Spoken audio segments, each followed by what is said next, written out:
Ah, the good old days, when all you had to worry about was a fishbowl wearing maniac trying to kill you.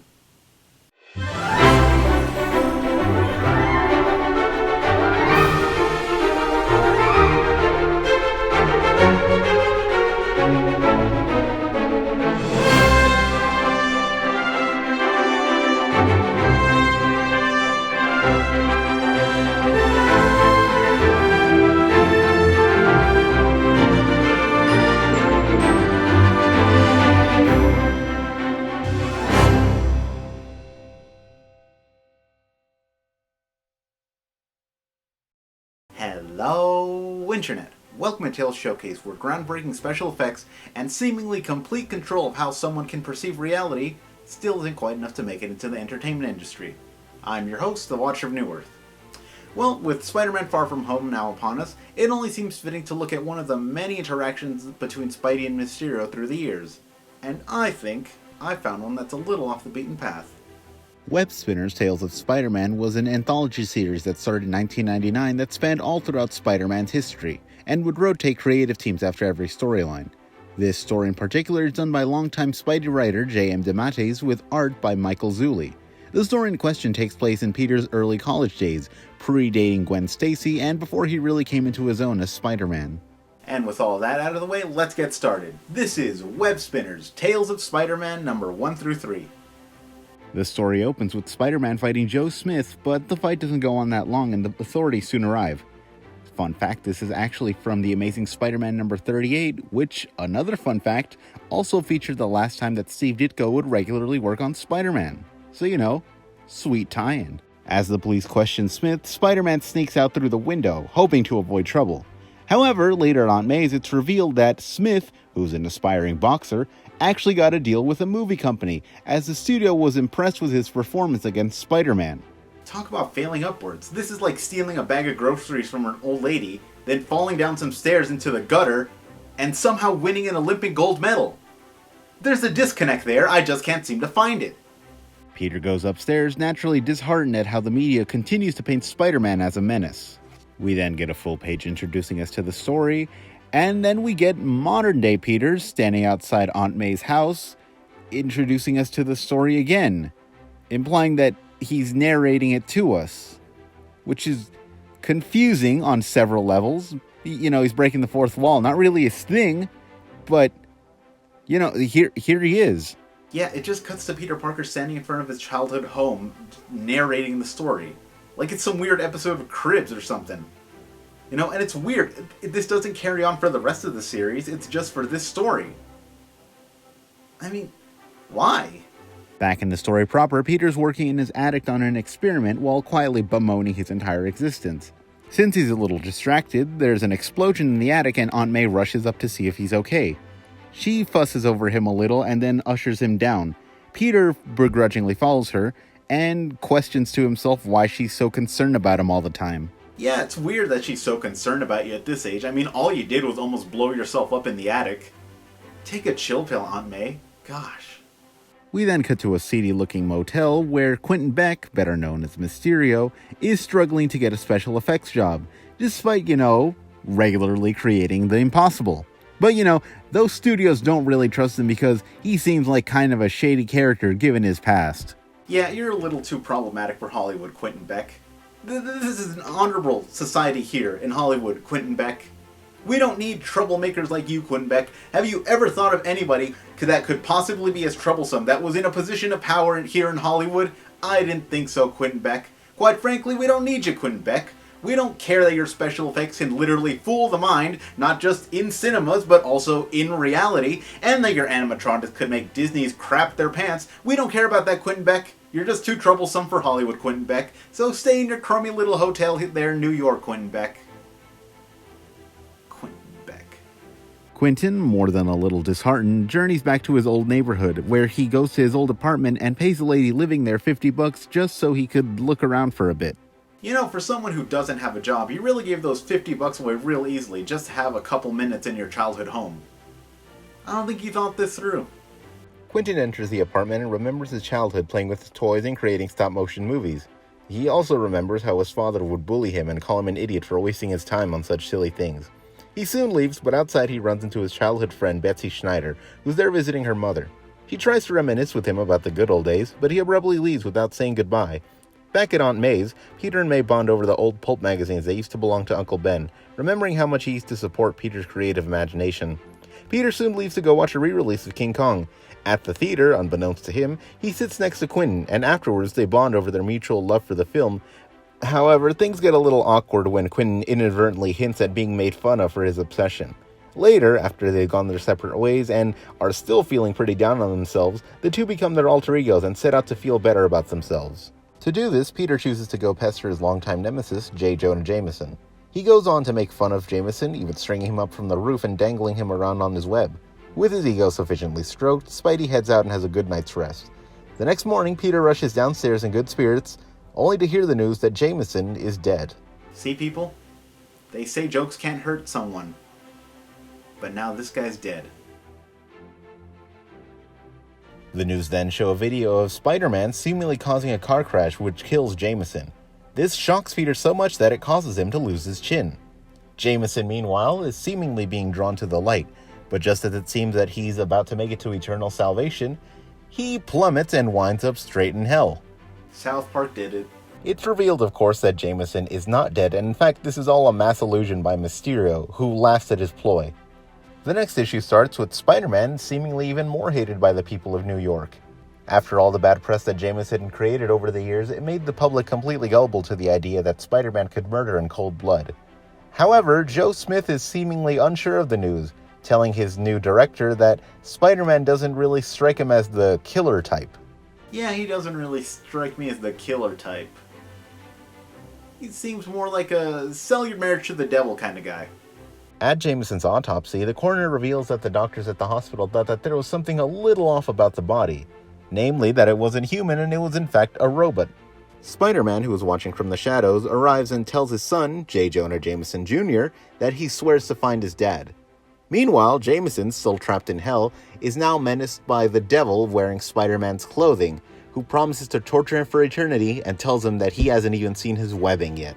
I don't want to know what he means by webbing. I really don't. I don't want to know. Let's move on. Yeah. Mysterio, now thoroughly enjoying his plan, has now gained enough confidence to ask Betsy Schneider out, which he does. Spider-Man, meanwhile, goes to check out the crash site, and soon the Sinister Six arrive, and as they begin fighting, Spider-Man quickly begins to notice that something's off. They are then revealed to have been paid actors by Mysterio, and not in fact the actual Sinister Six. The fake Doc Ock tells Spider-Man that Mysterio told them to tell him that he was going to be at a movie studio at the other side of town. Spider-Man leaves, but first he tells them that they better check the money that Mysterio gave them, and it's revealed that it's a fake dollar with Groucho Marx on it instead.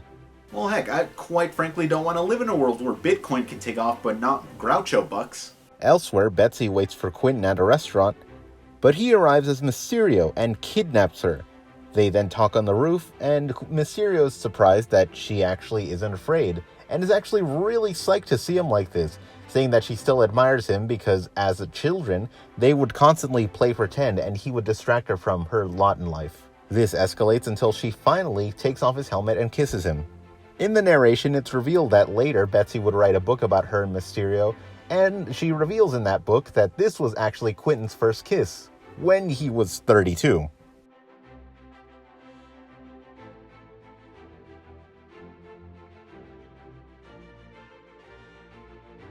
The studio Mysterio is referring to is Silver Star Studios, which is regularly abandoned, but, due to their low budget, is actually where Joe Smith is filming right now.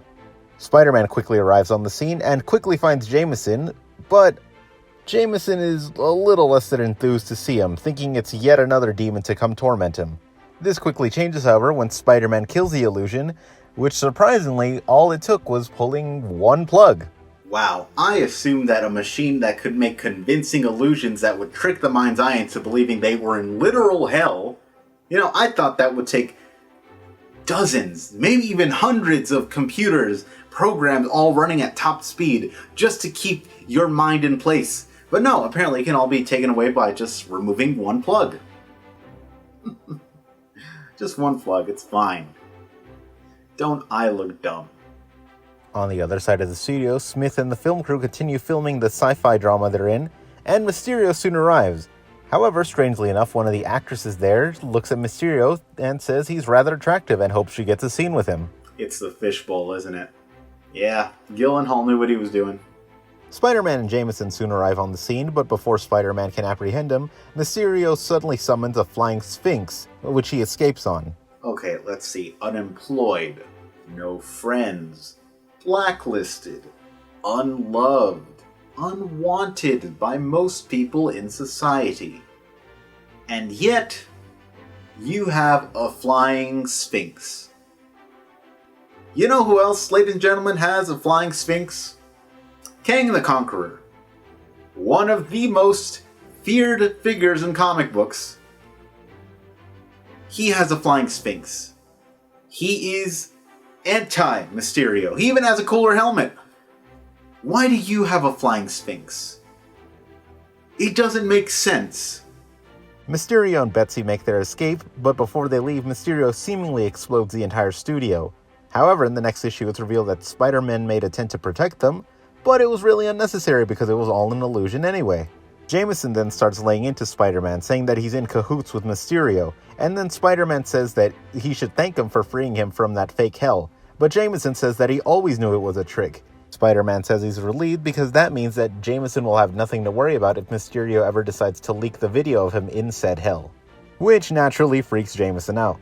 Spider-Man then swings away after Mysterio as the lady from before calls out to him, saying that he should call her. Lady, come on, I'm not saying you could do better, I'm just saying maybe don't go chasing every guy that walks into the room that's also wearing garish tights. I mean, have a little self-respect. On the Flying Sphinx, Betsy is now, understandably, a little scared of what Quentin might do. Mysterio reassures her though, even taking off his helmet and telling her that it was all a trick and nobody's actually dead. Betsy is so relieved, in fact, that she grabs him and kisses him once again. Okay, so at the risk of sounding like one of those losers that blames women for everything, I can't help but feel that this is slightly Betsy Schneider's fault. You know? She's kind of sending mixed signals here. I mean, is that just me? Am I being a moron here? Just 1 minute she's like, "Oh wow, Quentin, you're just the best. You're great. You're amazing." And then the others just, "Oh no, Quentin, did you just murder all those people? Spider-Man was there. J. Jonah Jameson was there. He just came back from hell."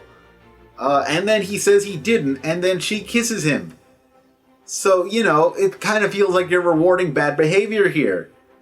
After a certain point, I realize that most guys will probably not react this way to a woman. So, I don't think it's all the responsibility for her all the time. I'm just saying, the guy wears a fishbowl on his head. He's probably not all there, and you're not helping things. Betsy then tries to convince him to run away with her so they can live out their lives in peace. Mysterio, however, resents this idea and rejects it, even going into a flurry of rage. However, Joe Smith, who actually tagged along on the Sphinx, arrives to save the day, and is quickly thrown off.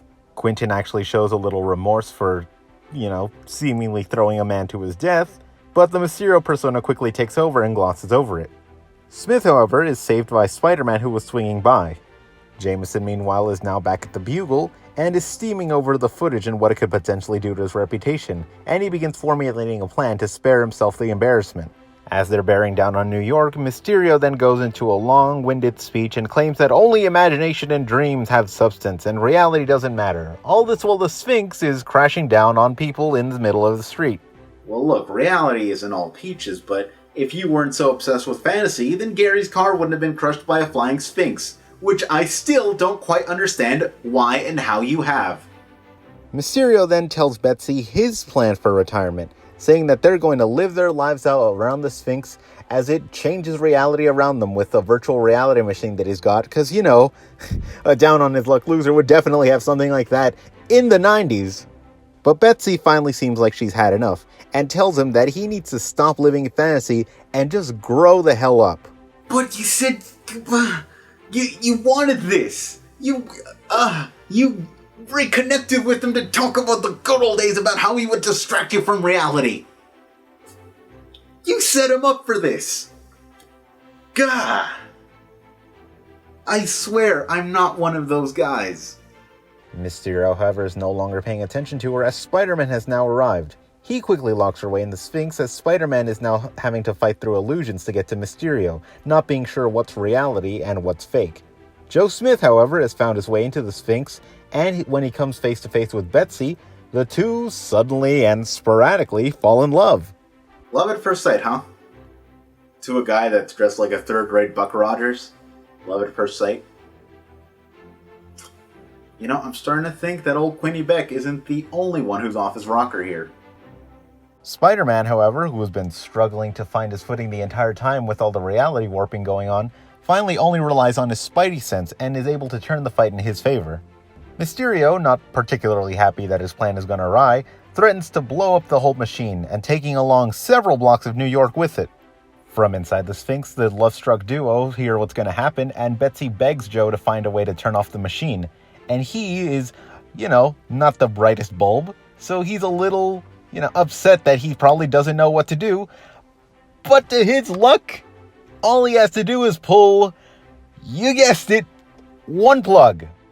And one plug, once again. Just everything saved, of course. Small favors, I suppose. The last time plugs were this problematic to comic book villains, they were being sent by Jared Leto. And with that threat averted, Spider-Man finally defeats Mysterio. But he doesn't get the credit for it because Jameson is soon on the scene telling the world that Joe Smith, actually, was responsible for defeating Mysterio, who was in cahoots with Spider-Man. Fake news at its finest, ladies and gentlemen. But as the comic ends, Spider-Man gets the last laugh by leaking the footage of Jameson in hell, much to his embarrassment. And that was Webspinners Tales of Spider-Man number 1 through 3. And it's good. Okay, let's get started with what I genuinely really enjoyed about this story, which is the dichotomy of Spider-Man and Mysterio. Now, few people can argue that of comic book rogues galleries, Spider-Man is very much near the top, probably just on par with Batman. And just like the best Batman villains, what makes the villains interesting is their relationship to the hero. For instance, the Vulture and Spider-Man symbolize the struggle between old and new. Both Norman Osborn as the Green Goblin and Spider-Man both use science and gadgetry, but on different sides of the good and bad spectrum. And Dr. Octopus is basically just Peter Parker if he was a dick. Tater. Wannabe. Yeah, that's right. I saved it. This is still monetizable. But for as fun and goofy a villain as Mysterio is, I never really felt that he had that strong a connection to Spider-Man until this story, where it's shown that Quentin Beck and Peter Parker are actually not all that different. He even says so at the end, where he says that without the love of Aunt May and Uncle Ben, he could have ended just like Mysterio. So that's really an interesting relationship aspect to really inspect between those two characters, which on the surface actually don't have that much in common. I also kind of love how this is a quote-unquote tribute to the teenage years of Spider-Man, even down to the fact that it technically takes place after the last issue that Steve Ditko wrote as a regular Spider-Man writer. The ending with Peter Parker narrating even says that this felt like an end of an era, more or less paying tribute to Ditko himself. Which also lets me kind of, be a little more forgiving of the goofier aspects of this story. How on and off Betsy is.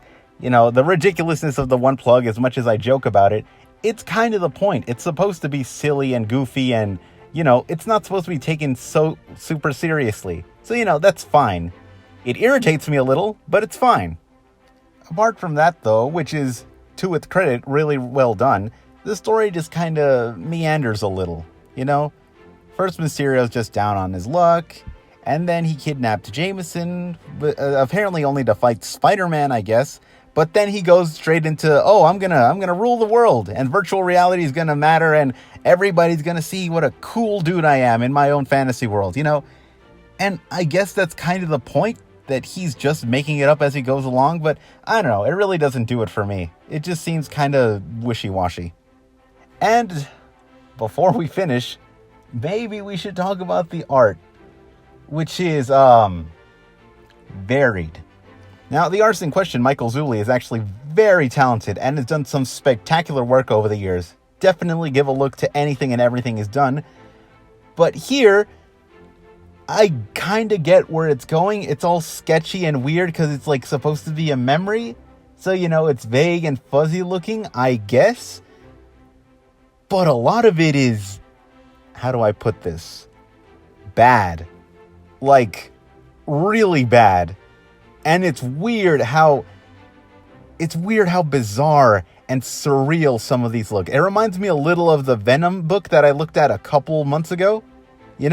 It seems really super stylized, but in a gross way. Most of the book is fine, but there are a couple close-up character expressions that are just unsettling. I don't know, I feel like paired with the writing, it just feels really uneven, a lot of these parts. And the parts that are even are really, really good, but it sort of, counterbalances it with parts that just seem off. And it's possible I'm just feeling this way because, as a fan of DeMatteis's work, I know how good he can be. He's one of the best Spider-Man writers out there. He wrote Kraven's Last Hunt, which most people argue is the best Spider-Man story ever.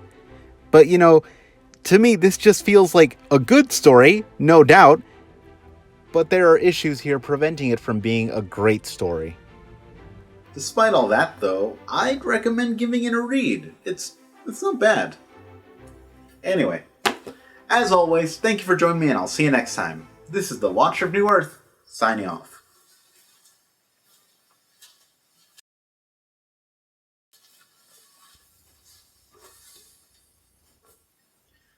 Okay, so I couldn't find a way to fit this into the review proper, but after this story in the trade paperback, there's a backup story that originally ran with the first issue of this series, and it's called The Kiss, and it's this beautiful story telling of the last date between Gwen Stacy and Peter Parker, before she fell off a bridge. That's not important, though. It's just this beautiful story that melds the whole relationship, and it deals with the problem of memory, and sometimes you romanticize ideas, but it doesn't change how you feel in your heart. It's this beautifully written, again by J.M. DeMatteis, and it's definitely my favorite part of this book. So even if you don't want to read the Mysterio story, look for the Kiss backup story. It's fantastic. You will not regret it.